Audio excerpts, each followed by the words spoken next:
नमस्कार दोस्तों, वॉक पे चर्चा में आप सबका स्वागत। आज की चर्चा मैं करना चाहता हूँ बीजेपी के एमपीज और एमएलएज के परफॉर्मेंसेस पे। 2019 में जब मोदी जी आए थे, उन्होंने बड़ी क्लियरली बात बोली थी कि अपने अपने क्षेत्रों में जाइए और अपने काम के बेसिस पे आगे बढ़िए। और 2024 में जब हम वापस इलेक्शन मोड में जा रहे हैं 23-24 में, तो एक बहुत ही अजीब सी बात है कि मोदी जी जैसे परफॉर्मर के होते हुए भी बीजेपी के एमपीज़ और एमएलएज परफॉर्म नहीं कर पाए हैं अपनी अपनी कॉन्स्टिट्यूएंसीज़ में। एमपीज़ नदारत हैं, उनके कोई अपडेट्स नहीं आते अपनी कॉन्स्टिट्यूएंसीज़ में, जनता के साथ उनका कनेक्ट नहीं है। नोएडा की एक एग्जांपल है, तो यहाँ के जो एमपी साहब हैं उनका महेश शर्मा जी, डॉक्टर महेश शर्मा जी, उनका ना के बराबर कनेक्ट कुछ गिने चुने लोगों में, बट अदरवाइज आप उनका देखें मास कनेक्ट आई डाउट। और ऐसे बहुत सारे एमपीज़ और एमएलएज हैं जिनका ग्राउंड कनेक्ट परफॉर्मेंस कहीं पे नहीं है, कॉन्स्टिट्यूएंसी को अपडेट नहीं है। जिन लोगों से आप लोग घर घर जाके वोट मांगते हैं, उनसे किसी के से भी आपने वोट मिलने के बाद कभी कोई कनेक्ट प्रोग्राम रखा ही नहीं।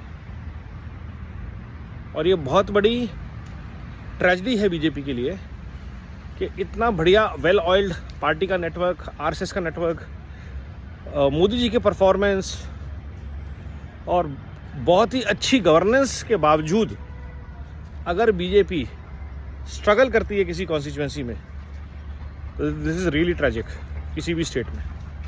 और उसके लिए अगर कोई रिस्पॉन्सिबल होगा तो वो सिर्फ वहाँ के एमपी और एमएलए होंगे, जहाँ पे लोग ये कहने वाले हैं उनको कि स्टेट गवर्नमेंट में आपको वोट नहीं देंगे, सेंटर में तो फिर भी मोदी के नाम पे आपको विकेट मिल जाएगा, वोट मिल जाएगा।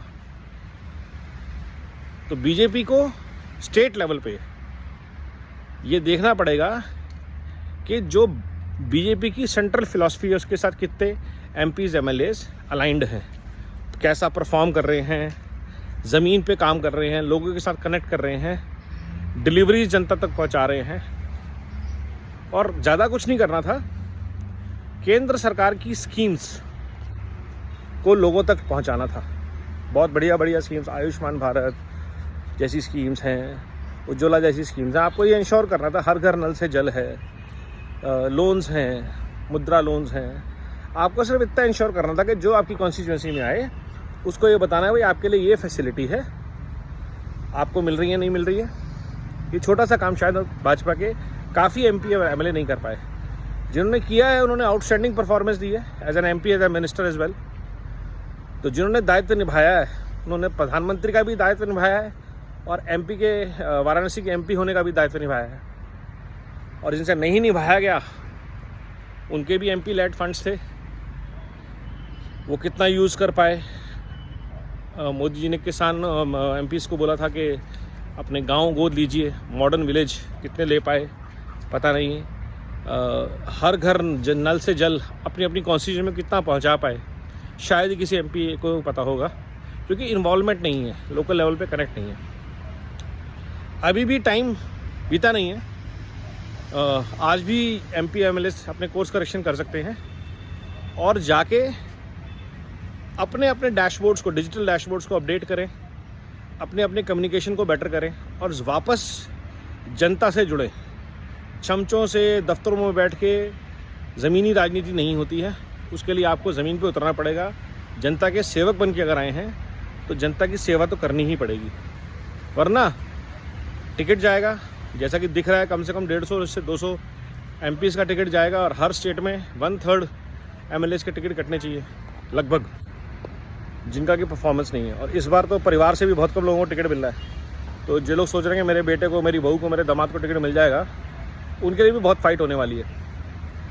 और नए नए युवा आ रहे हैं जो काम करके आ रहे हैं नीचे से, जो मोदी जी को अपना आदर्श मानते हैं और पिछले 5-10 साल की डिलीवरी के बाद ऊपर आ रहे हैं। तो उनसे भी आपको सावधान रहना है। कपिल मिश्रा जैसे लोग हैं, नुपुर शर्मा जैसे लोग हैं, तो देखिए, समझिए और काम करिए। यही संदेश एमपीज़ के लिए।